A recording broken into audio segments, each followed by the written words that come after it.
বদরুদ্দিন আজমল বলছিল, আমি হব পার্লামেন্টের 1 নম্বর মুসলিম এমপি। যেগুলো মুসলমান পার্লামেন্টে ভাষণ দেয় তার মধ্যে আসাদুদ্দিন ওয়েসি হয়েছে 1 নম্বর। ওয়েসিকে পিছে ফেলে আমি হব 1 নম্বর। বদরুদ্দিন আজমল বলছিল। আমার গ্রামে একটা মিটিং হয়েছিল, সেই মিটিংয়ে ভাষণ দিতে গিয়ে কিন্তু 1 নম্বরের জায়গায় 0 নম্বরে এসে গেছে এই বদরুদ্দিন আজমল।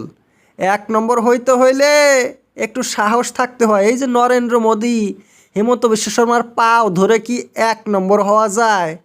একদম জলি বিজেপির হয়েছিল বদরুদ্দিন আজমল। হিমন্ত বিশ্ব শর্মা নরেন্দ্র মোদীর সাথে হাত মিলিয়েছিল, কিভাবে 1 নম্বর হবে? আসাদুদ্দিন ওয়েসি কোনো দিন নরেন্দ্র মোদীর বিজেপির সাথে মিলেছিল? কোনো দিন না। তেমন হইতে হয়। এই পানি পরে পার্লামেন্টে 1 নম্বর হওয়া যায় না। আমার গ্রামের ওই মিটিংটার মধ্যে আজমলের ইউডিএফের একটা এমএলএ বলছিল যে ধুবড়ীর এমপি বদরুদ্দিন আজমল সারা ভারতে নাম করেছে, ভারতের সবাই চেনে। যদি আপনারা রাষ্ট্রপতির স্ত্রীকেও জিজ্ঞাসা করেন যে ধুবড়ীর এমপিকে, খুব তাড়াতাড়ি করে রাষ্ট্রপতির স্ত্রী বলে দিবে যে মৌলানা বদরুদ্দিন আজমল। কিন্তু একদম মিথ্যা কথা। আজমলকে কারা চিনে? পার্লামেন্টের যে স্পিকার ছিল সুমিত্রা মহাজন, উনিই তো আজমলের নামটা জানছিল না।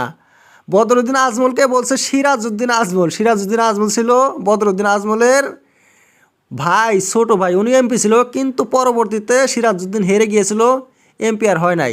চিনেই না, নামই জানে না, আর বলছে সারা ভারত, এমনকি রাষ্ট্রপতির স্ত্রীও চিনে।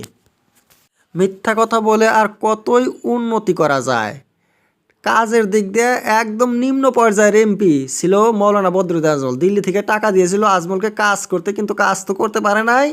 টাকা ঘুরিয়ে দিয়েছিল, বেশিরভাগ টাকা দিয়েছিল দিল্লিতে রিটার্ন করে, কাজের বেলায় নাই। এই ঝগড়া বাজানের মধ্যে আর মাঝে মাঝে বিজেপির হিমন্ত বিশ্ব শর্মার সাথে বন্ধুত্ব করতে মৌলানা বদরুদ্দিন